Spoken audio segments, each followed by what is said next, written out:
साथियों, सचमुच पहला सवाल उचित है और एक प्रकार की कसौटी है। यदि अलग हुए लोग आरंभ से ही गोमांसाहारी थे तो स्पष्ट ही है कि हमारे इस नए सिद्धांत के लिए कोई जगह नहीं, क्योंकि यदि वे आरंभ से ही गोमांसाहारी थे और तब भी अछूत नहीं समझे जाते थे तो यह कहना कि गोमांसाहारी के कारण अलग हुए लोग अछूत बन गए, यदि एकदम पागलपन की बात नहीं तो तर्क संगत तो है ही नहीं। दूसरा सवाल भी चाहे कसौटी ना हो लेकिन उचित ही है। यदि ब्राह्मणों ने गोमांसाहार छोड़ दिया और गैर ब्राह्मणों ने उनका अनुकरण किया तो इन अलग हुए लोगों ने भी यही क्यों नहीं किया? यदि कानून ने गोवध को एक महान पातक बना दिया था क्योंकि ब्राह्मणों और गैर ब्राह्मणों के लिए गो पवित्र पशु बन गया था, तो इन अलग हुए लोगों को भी गोमांस खाने से क्यों नहीं रोका गया? यदि उन्हें गोमांस खाने से रोक दिया गया होता तो छुआछूत का जन्म ही ना होता। पहले सवाल का उत्तर यह है कि जिस समय एक स्थान पर बसी हुई जातियां और ये अलग हुए लोग दोनों गोमांसाहारी थे तो उस समय भी एक प्रथा चल पड़ी थी जिसके कारण एक जगह बसे हुए लोग ताजा गोमांस खाते थे किंतु अलग हुए लोग मृत गाय का मांस खाते थे। हमारे पास कोई ऐसा निश्चित प्रमाण नहीं है कि एक जगह बसे हुए लोगों ने कभी मृत गाय का मांस नहीं खाया, लेकिन हमारे पास नकारात्मक गवाही है जिससे प्रकट होता है कि मरी हुई गो पर इन अलग हुए लोगों का ही एकाधिकार हो गया था। इस गवाही का संबंध महाराष्ट्र के महारों से है। महाराष्ट्र के महार मृत पशु पर अपना अधिकार समझते हैं।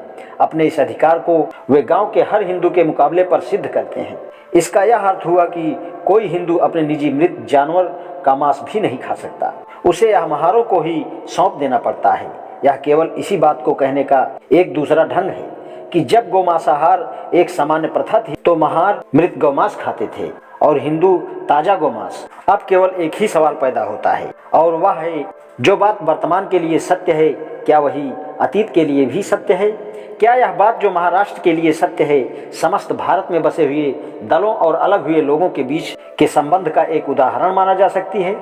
इस संबंध में महारों में जो परंपरागत जनश्रुति प्रचलित है उसका उल्लेख किया जा सकता है।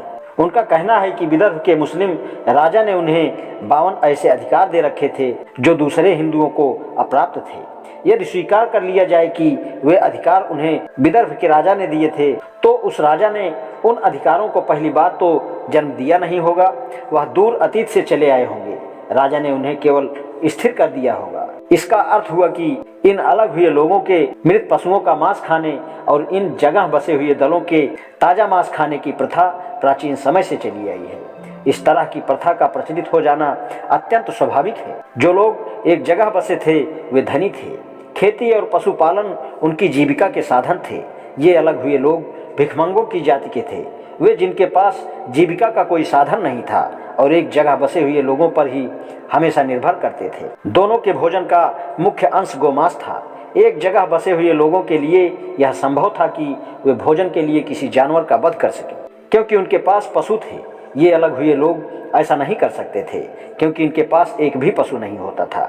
ऐसी परिस्थिति में क्या वह अस्वाभाविक है कि जो एक जगह बसे हुए लोग हैं वे अलग हुए लोगों को अपनी पहरेदारी करने के बदले में उनकी मजदूरी के तौर पर अपने मृत जानवर देना स्वीकार कर लें?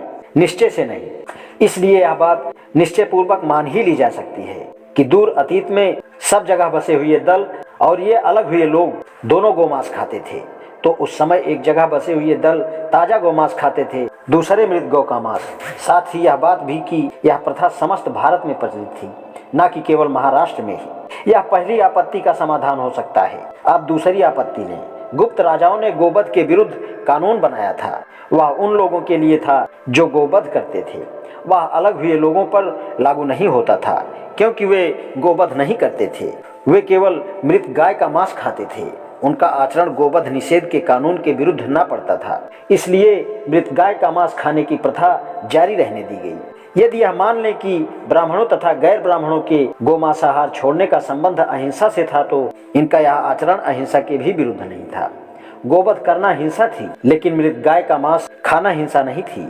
इसलिए इन अलग हुए लोगों के लिए मृत गाय का मांस खाते रहने में किसी प्रकार के पछतावे का भी कोई कारण नहीं था। जो कुछ वे कर रहे थे उसमें न कानून ही किसी प्रकार की बाधा डाल सकता था और न सिद्धांत ही, क्योंकि न यह कानून के ही विरुद्ध था और न सिद्धांत के। और उन्होंने ब्राह्मणों और गैर ब्राह्मणों का अनुकरण क्यों नहीं किया? इसके दो उत्तर हैं। पहले तो यह कि नकल करना उनके लिए अत्यधिक महंगा सौदा था, इसके बिना वे भूखे मर जाते। दूसरे, मृत गायों को ढोना हालांकि आरंभ में एक अधिकार था, किंतु बाद में उनका यह अनिवार्य कर्तव्य हो गया, क्योंकि उन्हें मृत गाय को ढोना ही पड़ता था। इसलिए वे जैसे पहले खाते रहे, उसी तरह बाद में भी उन्होंने उसका मांस खाते रहने से कोई हर्ज नहीं समझा। इसलिए उक्त आपत्तियों से हमारा सिद्धांत किसी भी तरह तर्कहीन नहीं है। आज इतना ही, शेष कल। धन्यवाद।